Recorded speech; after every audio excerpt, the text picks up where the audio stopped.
অবশেষে শুরু হয়েছে 2026 বিশ্বকাপের নকআউট স্টেজ অর্থাৎ রাউন্ড অফ 32 এর খেলা এবং আজকে রয়েছে ব্রাজিল বনাম জাপানের ম্যাচ।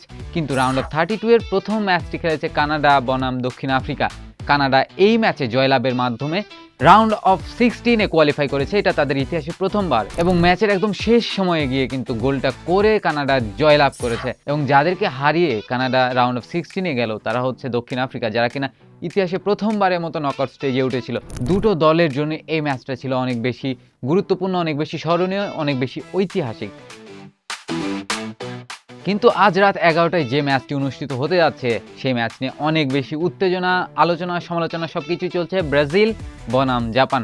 যদিও এই ম্যাচে ব্রাজিল অনেক বেশি ফেভারিট, কিন্তু মিডিয়া হাইপ থেকে শুরু করে প্রেডিকশন সবকিছু যাচ্ছে জাপানের পক্ষে, কারণ জাপান বর্তমান সময়ে অন্যতম শক্তিশালী একটা দল এবং এই বিশ্বকাপের অন্যতম আন্ডারডগ হিসেবে কিন্তু তার বিশ্বকাপ খেলছে। তাদের খেলার ধরন, পারফরমেন্স, কোচ সবকিছু মিলিয়ে বর্তমানে জাপানটা হচ্ছে তাদের ইতিহাসের সবচেয়ে স্ক্যারিয়েস্ট ভার্সন।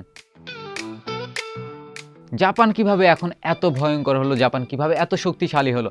যেই দলটার প্রথম বিশ্বকাপ খেলেছে 1998 বিশ্বকাপে, তারপর থেকে তাদের উন্নতি যেন দিনের পর দিন বেড়েই চলেছে। 1991 সালে যখন ব্রাজিলের লেজেন্ড জিকো জেএসএল অর্থাৎ জাপান সকার লিগ খেলতে যান, তিনি যাওয়ার পরে পুরো ইনফ্রাস্ট্রাকচারই চেঞ্জ করে দেন। তিনি খেলার মধ্যে ড্রিবলিং, পার্সোনাল স্কিল এবং একটা সুন্দর অবকাঠামো নিয়ে আসেন, যেটা জাপানিজ ফুটবলারদেরকে, জাপানিজ ইয়াং ট্যালেন্টদেরকে অনেক বেশি অনুপ্রাণিত করেছিল।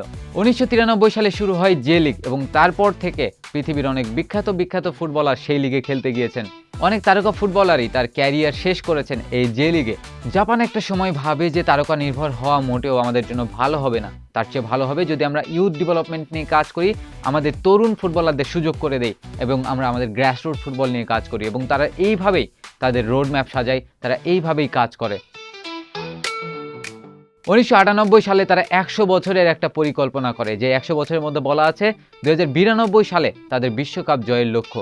2092 সালে তারা বিশ্বকাপ জিততে চায় এবং এটা তাদের প্রাইমারি প্ল্যান এবং সেভাবেই আগাচ্ছে। এবং এভাবে এগোতে থাকলে তারা হয়তোবা 2092 সালের আগেই বিশ্বকাপ জিতে যেতে পারে। যদিও বলা হচ্ছে এই ম্যাচে জাপান ব্রাজিলকে হারিয়ে দিতে পারে, কিন্তু বিশ্বকাপে ব্রাজিল অন্যতম একটা দল।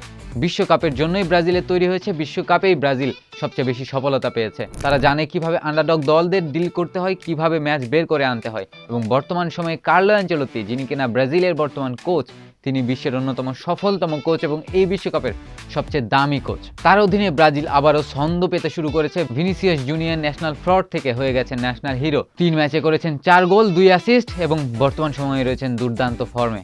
হয়তোবা এই ব্রাজিলের পক্ষে যে কোনো দলকে হারানো সম্ভব। কার্লো আনচেলত্তি বলেছেন তিনি এখন ব্রাজিলের বাকি সমর্থকদের মতোই, ব্রাজিলের হয়ে একটা টান কাজ করছে এবং ব্রাজিলের সমর্থকরা যেই রকম মনে করেন ঠিক সেই রকমটাই অনুভূতি হচ্ছে কোচ কার্লো আনচেলত্তির মধ্যে।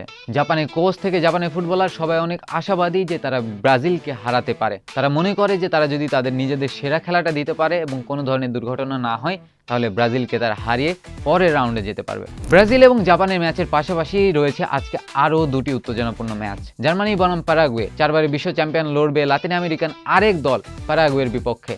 যদিও প্যারাগুয়ে বর্তমানে দুর্দান্ত ফর্মে রয়েছে এবং জার্মানি তাদের সেরা ছন্দে নেই, ইকুয়েডরের বিপক্ষে হেরেছে, যারা কিনা আরেক লাতিন টিম।